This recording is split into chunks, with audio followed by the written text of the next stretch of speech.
Last week I talked about Charlie Sheen starting off his career in the heavily right-wing war-themed action film Red Dawn and how he would later go on to star in the incredibly left-wing war-themed movie Platoon. And so today I'm going to be talking about Navy SEALs. Ho ho ho ho, delightfully devilish, Seymour.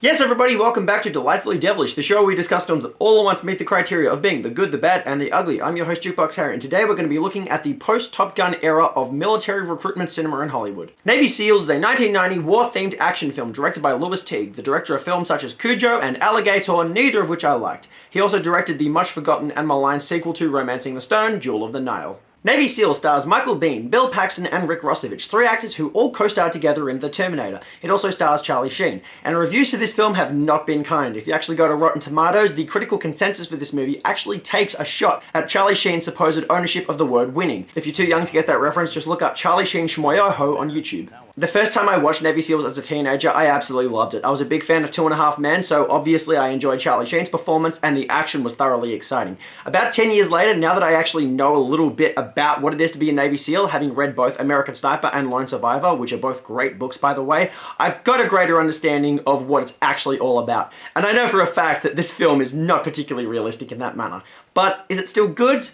Let's dive in and see. Navy SEAls begins with an aircraft carrier under attack. A Navy helicopter goes in to help the people on board, only to get shot down, and then we immediately cut to Charlie Sheen passed out on the side of a beach. Wow, what a sudden tonal shift. I mean, I know that's a realistic portrayal of Charlie Sheen, but still. Marriage, children, commitment, that's what's important. It's too horrible to even think about. Well, I don't really support the institution of marriage, but I think being married to Charlie Sheen, now that's actually horrible to think about. I mean, the man has a history of abuse against women, including shooting Kelly Preston in the arm when he was engaged to her. No wonder they never got married. Well, I'm sorry guys, but I cannot be a part of this funeral procession. See you later!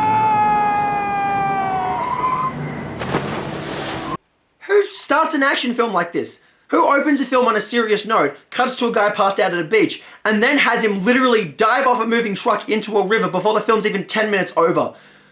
What tone is this movie going for? This scene always stood out to me because it's incredibly out of place in any movie, but especially in this film. But whatever. I hope he dies of pneumonia. Did you see that shit? Nah, it's gonna be HIV, even though he actually thinks he cured it with goat's milk. While at a wedding for their friend Graham, several of the men get paged by the Navy and end up leaving, like super casually, without any sense of drama. Sorry, honey, I gotta go. Now? This minute.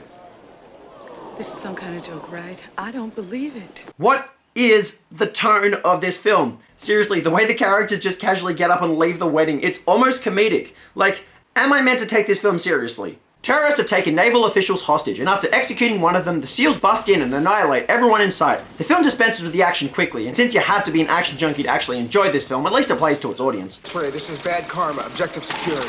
Imagine having bad karma as your call sign. I would not want anyone on my team if that was their name. And Charlie Sheen's character Hawkins displays his overzealous attitude. I'm gonna smoke this piece of shit right here. Yeah, just so I can adequately prepare you for this film, Charlie Sheen spends every action scene in this film trying to whip out one-liners, and he just never gets any of them. The battle continues outside.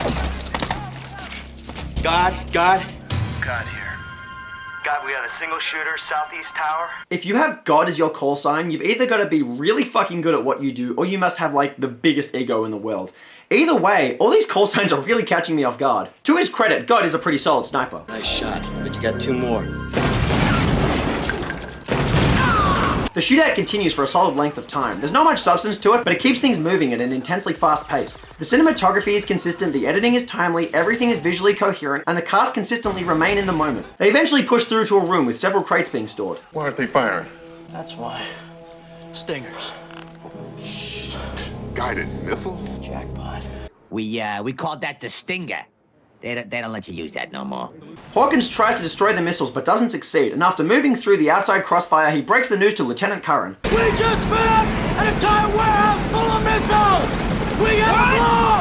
Missiles! No! We're expected! There's a theme in Navy SEALs, or more realistically, an attempt at the theme of a power struggle between our two heroes. Hawkins is brave and ambitious but impulsive and overzealous, while Curran is less emotional and more reliant on logic. You would hope this would develop into a strong character theme, you would hope.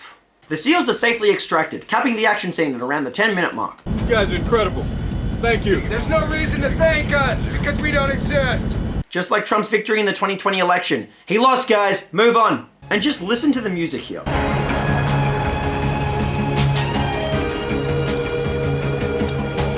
Sounds an awful lot like Top Gun, right? You also might recognize actor Rick Rossovich from, guess what? Top Gun. You can make a game of drinking every time this movie resembles Top Gun. You engaged hostiles? I vaporized hostiles. That didn't sound as badass as you thought it did, buddy. I am still jacked up. You want to talk about a rush? Fuck me. Learn to keep that emotion under control. Oh, that ain't emotion. That's a drug. It's called Charlie Sheen. I am on a drug. It's called Charlie Sheen. It's not available because if you try it once, you will die. Your face will melt off and your children will weep over your exploded body. Too much. You cannot kill a man's family and talk about human rights. And you wage this war with acts of terrorism against civilians. If America kills our people, then our people will kill Americans. Doesn't that kind of contradict the exact thing that you just said? Naval intelligence discovers a new enemy by the name of Shahid, leader of a terrorist group called Al-Shuhada. Disappointed at Curran's decision not to destroy the Stingers, they move the responsibility into the hands of the intelligence operatives. The SEALs, on the other hand, well, they go off and play golf in a scene which is just so essential to the narrative. The boys are back in town. I thought that was a meta joke for a second, but Charlie Sheen didn't star in Hot Shots until the next year. You know, that film that parodied Top Gun, the film that this movie is trying to copy. This montage is done to a cover of Thin Lizzy's The Boys Are Back in Town by Bon Jovi, which he recorded for an album released by the Make a Difference Foundation. And I love Bon Jovi, but this ain't right. None of this scene is right. If I wanted to watch a bunch of drunk American men playing around on golf carts to rock music, I would have watched the Jackass movie. In a military action thriller, it's just weird. Originally, the characters were meant to play touch football in this scene, but that was deemed to be too similar to Top Gun. So they made it golf. Why golf? Next to cricket, that's the most boring sport in the fucking world, unless Happy Gilmore is playing it. What, are you still thinking about bad guys? Yeah. We go in there, we hit them, and forget them. Charlie Sheen approaches terrorists the way he approaches women, apparently. Look, if you got a problem, do something about it. You stick it out there, don't be afraid to get it cut off. That's what I always say. Yeah, he doesn't always say that. He says that at this point in the film and at no other point. So that was a fucking lie. Gotta get these emotions under control, son. Ironic. We get a brief conversation between Graham and his fiancée to try and attach some emotional substance to the film, but it's short, empty, and never all that meaningful. As a matter of fact, it's cut short so that we can see Charlie Sheen steal a bike to chase after a tow truck that's taken his car. This is a very 80s scene, and Navy SEALs was filmed in the late part of 1989, but released in 1990, so it came out just a little too late. But more importantly, it once again has literally nothing to do with the film. It's just there to help form Hawkins as a lighthearted action junkie character as opposed to a serious character. The SEALs get deployed on their next mission to seek out the missiles. It begins with footage of them in aquatic action before they board a ship and face more enemies. What's he saying?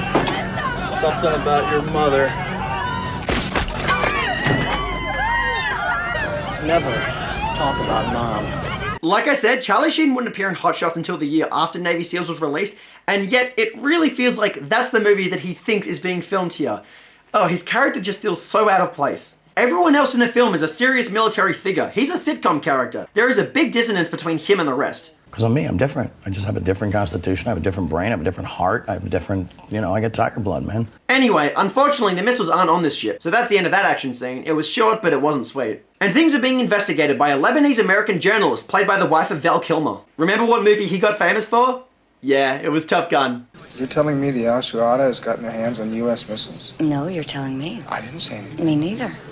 This conversation, like every other conversation in the film, falls completely flat. There is not a high standard for drama or acting in this film, which makes Charlie Sheen stand out as the most enjoyable character, even though he's not consistent with the rest of them. That's normal? No, that's abnormal. That's Hawkins. He's part fish. We better get out of here before he presses something else up against the window. I know that's a joke, but I fully believe Charlie Sheen would do that, and that's just terrible. We get a jingoistic montage depicting Navy SEALs in training with a series of cool shots obviously designed to entice audiences into joining the Navy. And then for some reason, Curran takes the journalist into the core of a facility designed for combat training.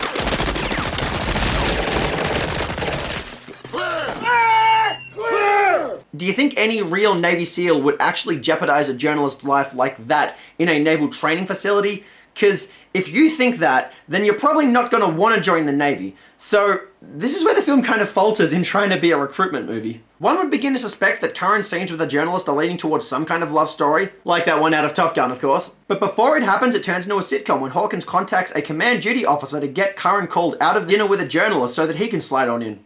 Naturally, this turns into Charlie Sheen shamelessly trying to pick the girl up. What are we doing? Well, hopefully each other if all goes as planned. Obviously I added that laugh track there. This moment feels like it came out of the sitcom 2.5 Men. This is meant to be a serious movie! You're a vaguely amusing and not unattractive guy. Damn, that is the most simultaneously accurate and positive thing I think I've heard anyone say about Charlie Sheen. So I guess the weekend in Bora Bora is out of the question, right? You're not in a fucking sitcom, Charlie! What is up with you? Am I missing something here? Yeah, a lot. Why don't you fill me in? Phrasing. Boom! The terrorist forces begin using the Stingers to shoot down civilian aircraft, so Curran tries to get a head start on the investigation. I think I've got something. Waleed Faladi. Except he dropped out of sight 6 months ago. What are you talking about? Disappeared. Kidnapping probably could have been the Israelis. Fuck you, Omri, bring them back. Why don't we just go in there, grab one of these cheese dicks, and make them talk? Sounds great. I don't think she's taking us that seriously. What do you expect? She's taking everything far more seriously than you are, Charlie. All these scenes are likely to just leave you holding out for the action to come back. They're all very flat. It all eventuates with the CIA suggesting they extract a Middle Eastern informant and make it look like a kidnapping. Remember, there's only one hostile, a bodyguard. So let's not hose down the place. I'd be happy if no shots were fired. No, I don't think that's going to be happening. No, that's not how this scene should have been done. Like, again, I know they're trying to copy Top Gun here, but we know that this shot should be done in slow motion with music, like this.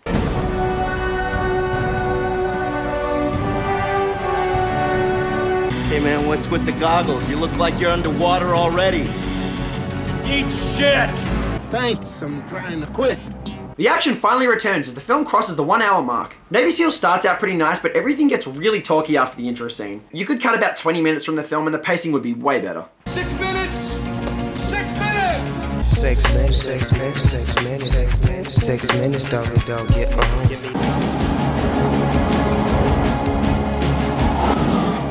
The music right here doesn't even try to disguise how sharply it sounds similar to the Top Gun soundtrack. It's no surprise to learn that composer Sylvester Levay worked on the ridiculously 80s film Cobra, as well as Hot Shots. He also did Stone Cold, one of the first movies I reviewed on this show. I want to recommend you watch that film again. That is a great, terrible action movie. After some extended shots of the characters skydiving and then swimming, they finally reach the land where a Middle Eastern character is consuming brainless American media. Graham finds 3 enemies in his sights, but before he can take them out, Hawkins disobeys orders and storms in, alerting the others. They take the villains out, but it comes at the cost of Graham's life. He's dead. I told you to stay put. The only active hero who's been killed in this film so far is an African American. You know, the bad guys in Navy SEALs, they might as well be the American police. Also, this marks the end of this action scene too, so after a long period of waiting, we get another action scene that is far too brief. It doesn't spend any time establishing tension or leading up to Graham's death, it just all unfolds in a brief and mechanical manner. And this, of course, is the only point in the film where it really tries to have any actual drama. It's worth mentioning that just because you kill off a character, it doesn't make things dramatic. And just because that character is the only one shown to have people in his life who care about him, that doesn't make it any more dramatic. Character development, that's what builds drama. But of course, Navy SEALs is so far from dealing with actual drama that when Curran reveals Graham's death to his fiancée, it's done from a distance and mostly in silence.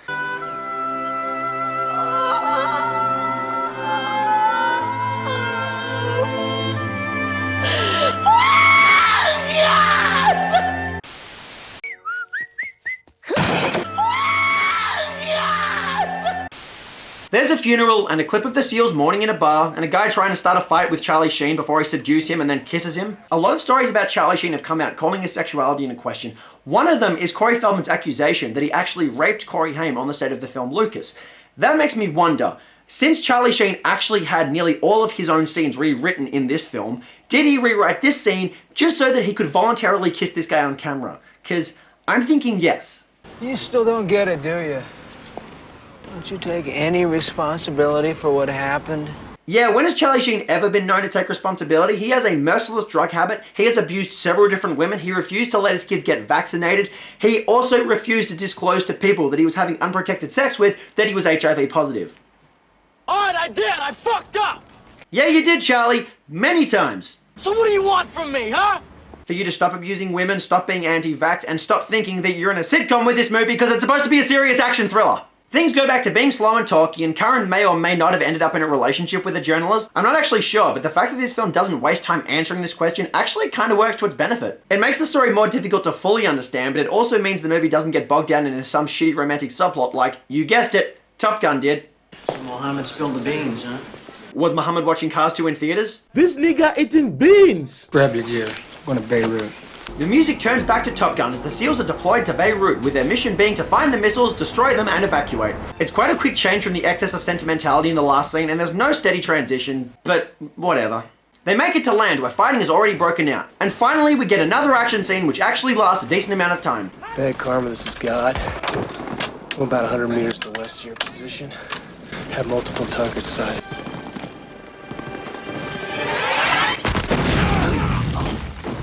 Sorry, Kevin Sorbo, God is dead. This is 2. Dane's dead. I'll come down. The action in this scene is decent, although a lot of the shots are of characters opening fire without us actually seeing what they're shooting at, as well as this moment with a missile that's very obviously a controlled demolition. If you actually cut a few seconds off that, it looks far more realistic. The SEAL's contact reveals the building where the stingers are being stored.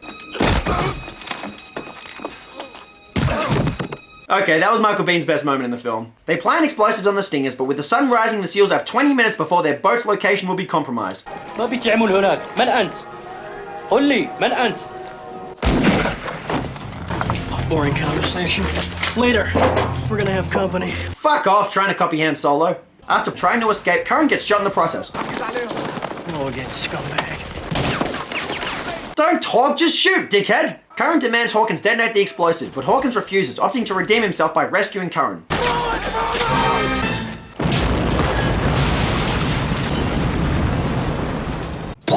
The SEALs steal a civilian car and race to safety, but get chased by an armored enemy vehicle which takes out their driver and causes a crash. After wasting the vehicle with a stinger of their own, the last of the team race to the ocean on foot. A group of terrorists steal a boat while the others try to open fire on the SEALs to no success. After getting out to enough depth, they destroy the boat and Hawkins butchers the terrorist leader, and the film ends with the 4 of them getting picked up by the submarine. And no time for the characters to mourn over their teammates who were killed in the mission. Yeah, even the Delta Force found the time to do that at the end, but whatever. Is Navy SEALs a good film? No. I can easily see why I loved Navy SEALs as a kid, and I can easily see why I don't love it now. Nonetheless, I did enjoy watching it, and I'm sure I'll rewatch it in the future. There are 2 things that sell Navy SEALs, the action and Charlie Sheen. The action scenes in the film are old-fashioned, done without shaky cam or visual effects, but rather with genuine locations and practical stunt work. The production values in Navy SEALs are top-notch, surprising considering the relatively small budget of just $21 million, though that can be credited to the fact that director Louis Teague had a lot of experience working with Roger Corman, which taught him how to spend every dollar of the film's budget effectively. Seriously, this movie was cheaper to produce than Ghost or Awakenings, 2 Best Picture nominated films from the same year. Everything in Navy SEALs is convincing and shot with solid cinematography, even if nothing about it is groundbreaking. Whether the characters are in battle or on location at naval facilities, everything in the film is thoroughly convincing. And when the soldiers are sent into battle, that's where it peaks. The actors spent 2 weeks in an intensive SEAL-type boot camp, and if you've ever read Chris Kyle's American Sniper, he outlines the unbelievable challenges that upcoming Navy SEALs are subjected to. With that in mind, it's definitely admirable that the cast agreed to participate in this. At the end of the boot camp, the actors actually had to go up against the Navy SEALs in war games, and according to the SEALs, the actors actually did a really good showing for themselves. And that translates into the film really well. Michael Biehn stated that working on this film was probably the worst experience of his life, but he also said that it was a natural part of preparing to be a Navy SEAL, and that he's glad that he had the opportunity. With this degree of training, it's not hard to see why everyone makes such a convincing Navy SEAL when the action is going. I definitely would have preferred Navy SEALs if the film was shorter and had more action, particularly since the only particularly long action scenes are at the very start and the end of the film, with a couple in the middle that are too short to make any major impact, but nonetheless, there are certainly some nice moments of imagery in the film, and that serves as an effective credit to Louis Teague's work. The other gimmick is Charlie Sheen, but I have to outline just how much of a mixed bag his performance is. Charlie Sheen started his career in the right-wing film Red Dawn before moving to the left-wing to make Platoon. He was supposed to star in the left-wing film Born on the 4th of July, but Tom Cruise took that role instead, so he ended up in the more right-wing Navy SEALs. He then went on to spoof the right-wing film Top Gun by appearing in Hot Shots, and then spoofed Rambo First Blood Part 2, another shamelessly right-wing action movie, in the film Hot Shots Part 2. It's just... there are no words. The guy's all over the fucking place. In Navy SEALs, he has a hell of a time. His charismatic energy is bursting and his natural charm is on full display, but it really doesn't feel like it should be there. None of the cast members in Navy SEALs give particularly impressive performances since the characters all fall pretty flat. But Charlie Sheen elevates the role of Hawkins with a consistent lack of seriousness and a constant desire to be an 80s action hero. It causes the tone of the film to be increasingly inconsistent, bouncing back and forth between being comical when he's around and dramatic when he's not, and this makes for a weird experience. But nonetheless, Sheen also makes a badass action hero and an entertaining wise-ass if you're a fan of his charms. If not, then do not hold your breath. Also, I'll say the Navy SEALs has a solid musical score. It's intense for the action, emotional for the drama, and very 80s when it's trying to copy Top Gun.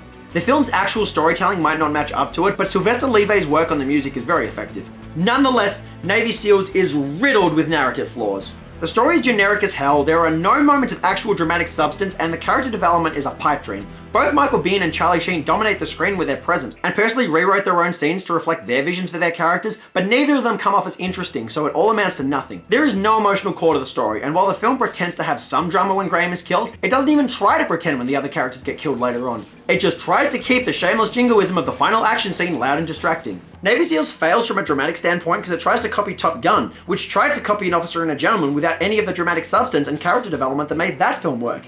Now, Top Gun is a fun movie at times because of the aviation scenes, the same way Navy SEALs is fun at times because of its action scenes, but neither film have particularly good storytelling or drama. Now, Navy SEALs is a whole lot less pretentious, so I'll give it props for that. It's a better film than Top Gun. We need to stop pretending like that movie is good. It's a piece of shit. Navy SEALs is better paced, less pretentious, has a lot more action, and does not focus the majority of its time on a terrible love story. But by copying a formula which was dramatically inert enough with Top Gun, all it does is try to copy a bad movie, and as a result, it doesn't succeed as a good movie on its own 2 feet. Everything falls flat on this film, and I don't know how there is so much talking yet so little character development, political discussion, or even a romantic subplot. Honestly, if we fleshed out the relationship between Curran and Hawkins more, then it would be better. We could learn the history of their relationship and understand the sharp contrast between the attitude of the two, figuring out why they're good and bad at what they do and how each attitude would function in the Naval Reserves. But the film's attitude towards characters is as poor as its attitude towards the issues in the Middle East and opts instead to keep things one-dimensional. Apparently the characters did actually have backstories in an earlier draft of this film, so I don't know how many times it had to get rewritten for that to actually get cut out. Although it's worth mentioning that to some extent, Navy SEALs did actually still succeed as a military recruitment film. Dave Hansen, a real-life Navy SEAL who portrayed Chief Dave in the film Act of Valor, he was actually convinced to join the Navy SEALs after he saw this movie, as was Adam Brown, a highly commended member of SEAL Team 6. He actually recreated the infamous dive scene, diving 50 feet off the back of a moving truck into a river. I have to admit, you have to have guts to do either of those things, so I guess this film did actually do its job. Navy SEALs gets 4 incessant river dives out of 10. It does have a handful of exciting action scenes and a very committed performance from Charlie Sheen, but the abundance of talking with a lack of character development and thoroughly generic plot mean that it gets dragged to shore a little bit too often. And that does it for today's episode of Delightfully Devilish, you guys. If there are any movies you want to see me discuss on this show, please leave them in the comment section below. If you want to see more episodes of this show, please hit that subscribe button. Otherwise, until next time, I've been your host, Jukebox Harry. Peace.